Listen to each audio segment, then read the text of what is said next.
Hi friends! Alright, we are on chapter 4 of our new Mayhem book.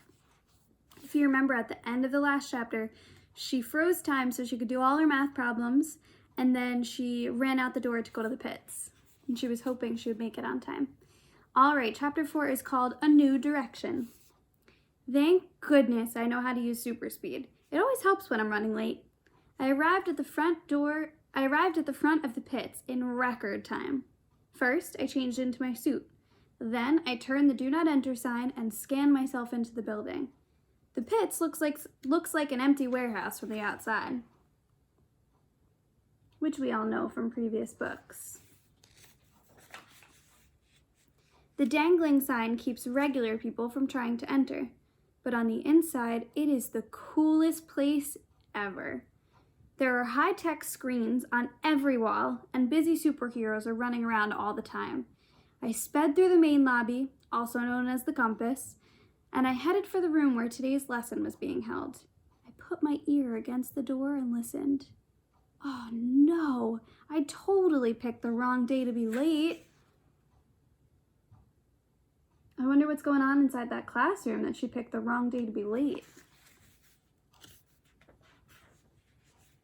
Dr. Superb, the headmistress of the school, was teaching a special Save the Day lesson. I didn't want to walk into the room while she was talking, so I reached my hand out in front of me, and just like that, all the movement in the hallway and inside the classroom stopped. Then I quickly snuck in and stood next to my two friends, Pen Powers and Allie Oomph.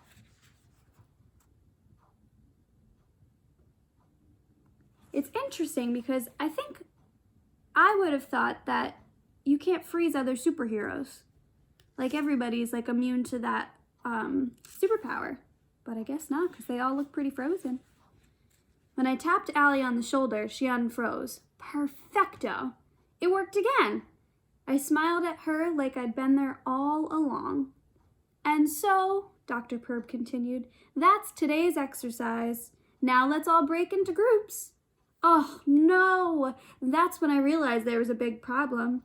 I may have managed to sneak into class, but I didn't know what we were supposed to be doing because I'd missed Dr. Perb's instructions. Starting this lesson without knowing what to do was definitely a recipe for disaster.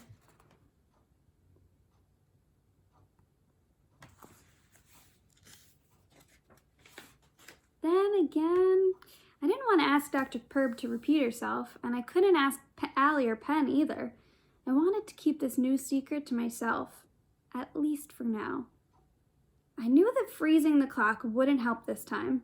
Slowing down time wouldn't do it either, but maybe, what if I could rewind time? If I could go backward, maybe I could get to class before Dr. Perb started talking? First, I froze everyone so they wouldn't see what I was doing. If I wanted to try it, it was now or never. But this time, nothing happened.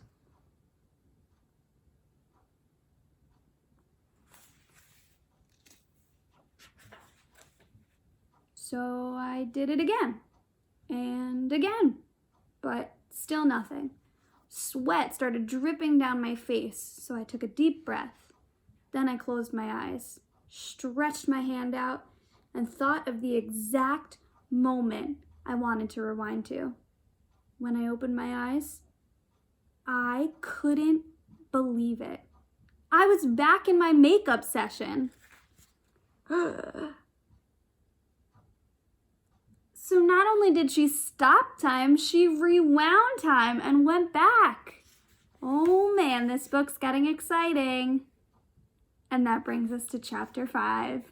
See you tomorrow.